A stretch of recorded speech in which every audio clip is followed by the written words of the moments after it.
Assalamu alaikum. This is your chemistry class and we are studying chemical equilibrium chapter. Today topic is law of mass action. This law is given by the two scientists Goldberg and Veggie in 1869.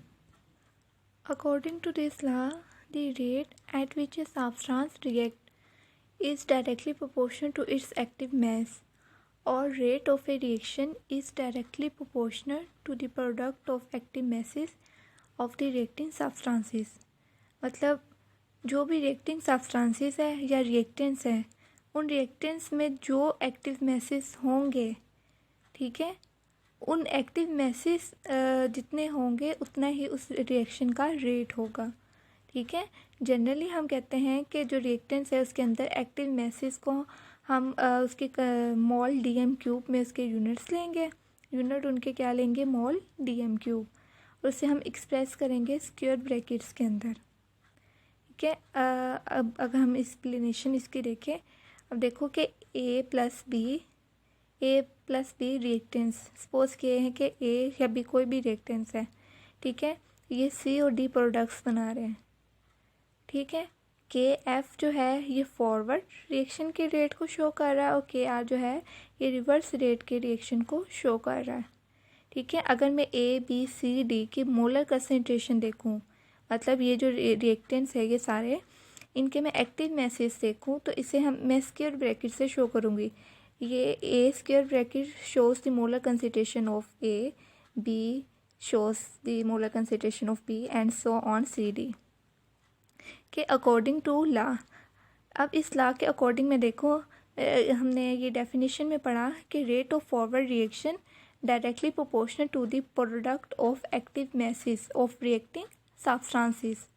ठीक है, ये rate of forward reaction directly proportional किसके हैं? Product of active masses of the reacting substances. अब ये reacting substances है ना ऊपर इक्वेशन में. ठीक है, तो ये इनके मोलर ये इनके क्या है? एक्टिव मैसेस की प्रोडक्ट हैं. ठीक है, अब ये प्रोपोर्शनैलिटी कांस्टेंट को जब भी ख़त्म करते हैं, इसकी जगह हम इज इक्वल लगाते हैं, तो इज इक्वल के साथ एक स्पेसिफिक कांस्टेंट लगता है. ठीक है, चूँकि ये फॉरवर्ड रिएक्शन है तो इसके लिए मैं स्पेसिफिक कांस्टेंट लगाऊंगी KF. इसी तरह से rate of reverse reaction directly proportional to the active masses of the reacting substances. ठीक है, इसके प्रोपोर्शनैलिटी कांस्टेंट को भी मैं ख़त्म करने के लिए स्पेसिफिक कांस्टेंट लगाऊंगी KR. R का मतलब है rate of reverse reaction. K जो है वो रेट को शो करा, R जो है रिवर्स रिएक्शन. अब अगर हम कहें इक्विलिब्रियम पे हमने पढ़ा है कि rate of forward reaction is equal to rate of reverse reaction. ठीक है, रेट ऑफ फॉरवर्ड रिएक्शन की जगह मैं इसकी ये वाली इक्वेशन लगा दूंगी, जो हमने पढ़ी रेट ऑफ फॉरवर्ड रिएक्शन, ये वाली इक्वेशन लगा दी.